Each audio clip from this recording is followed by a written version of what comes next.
ఈ రోజున ఎడతెగక గర్భఫలం కోసం ప్రార్థించే ఒక స్త్రీని తీసుకుందాం. The day she got to know that she is pregnant, ఏ రోజైతే తను ప్రెగ్నెంట్ అని తను తెలుసుకుంటుందో ఆ రోజు దేవుని మహింపరుస్తుందా, ఆ రోజు వెళ్ళి తన భర్తకు చెప్తుందా, లేదా ఆ రోజు వెళ్ళి తన తల్లికి చెప్తుందా, లేకపోతే ఇది ఓన్లీ టెస్టే కదా, నిజంగా బిడ్డ పుట్టిన తర్వాత అప్పుడు నేను వెళ్ళి చెప్తాను అని అనుకుంటుందా? Does she wait for the miracle to actually come in to existence to worship God? నేను చెప్తుంది మీకు అర్థమవుతుందా? The minute she got to know that she is pregnant, she will not stop worshipping God. హల్లెలూయా.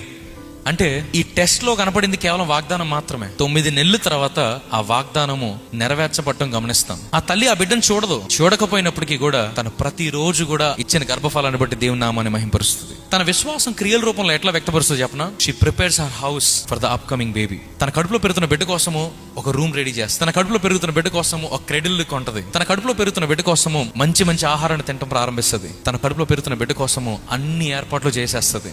తను prepare చేసుకుంటది. తన house ని prepare చేస్తుంది. అంత మాత్రమే కాదు, తన భర్తను కూడా ప్రిపేర్ చేస్తుంది. తనకి ఇవ్వబడిన వాగ్దానాన్ని బట్టి తన శరీరాన్ని సిద్ధపరచుకోవడం కాదు, తన గృహం మాత్రమే సిద్ధపరచుకోవడం కాదు, తన అంబియన్స్ అంతటిని తన మైండ్ సిద్ధపరచుకోవడం కాదు, she even prepares her husband. Pregnant women కంట విపరీతమైన హార్మోనల్ ఇంబ్యాలెన్స్ ఉంటుందంట. అంటే ఒక నిమిషం నవ్వుతారు, ఒక నిమిషం కోపంగా ఉంటారు, ఒక నిమిషం పిచ్చెక్కిపోతారు, చిన్న చిన్న వాటికి ట్రిగర్ అయిపోతారు. అబ్బా, అసలు ఆ మూడ్ ని హ్యాండిల్ చేయడం చాలా కష్టం. ఎందుకు హార్మోనల్ ఇంబ్యాలెన్స్ జరుగుతుంది తెలుసా? ఎందుకని ఆమె అట్లా చేస్తో తెలుసా? ఫుల్ ఇరిటేట్ అయిపోయి, హస్బెండ్ ఇరిటేట్ చేసేసి గొడవలు అయిపోయి ఏదేదో అయిపోయి. ఎందుకో తెలుసా? ఫ్యూచర్ లో ఆ గర్భఫలము నుంచి బాబు పాప పుట్టిన తర్వాత అర్ధరాత్రి ఏడుస్తూ ఉంటే హస్బెండ్ ఇరిటేట్ అవ్వడం. ఎందుకో తెలుసా?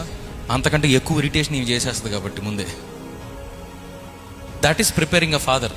A mother not only prepares herself, a mother not only prepares her home, a mother not only prepares her entire world for the upcoming baby, but also she prepares her husband. తన భర్తను కూడా సిద్ధపరిచేస్తుందంట. అన్ని రకాలైన mood swings కి ఆ భర్తను సిద్ధపరిచేస్తుంది. ఈ రోజున మీరు అద్భుతం కొరకు ఎదురు చూస్తూ ఉండగానే దేవుని ఆరాధించే వారిగా ఉన్నారు. ఒక గర్భవతి అయిన తల్లి నిజంగా తన బిడ్డను చూస్తేనే నేను నమ్ముతానని అందు.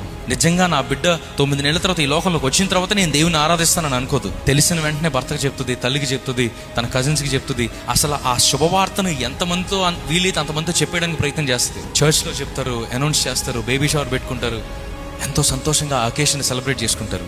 ఈ రోజున అద్భుతం ఇంకా ప్రాసెస్ లో ఉండగానే మీరు దేవుని నామాన్ని మహింపరచడం నేర్చుకోవాలి. హల్లెలూయా. ఈ రోజున I don't know what miracle you are waiting for. ఏ అద్భుతం కోసం ఎదురు చూస్తున్నారు? ఏ బ్రేక్ త్రూ కొరకు ఎదురు చూస్తున్నారు? ఏ స్వస్థత కొరకు ఎదురు చూస్తున్నారు? ఏ జాబ్ కొరకు ఎదురు చూస్తున్నారు? ఏ ప్రెగ్నెన్సీ కొరకు ఎదురు చూస్తున్నారు? ఈ రోజున దేవుడు అంటున్నాడు, you need to worship me while you wait.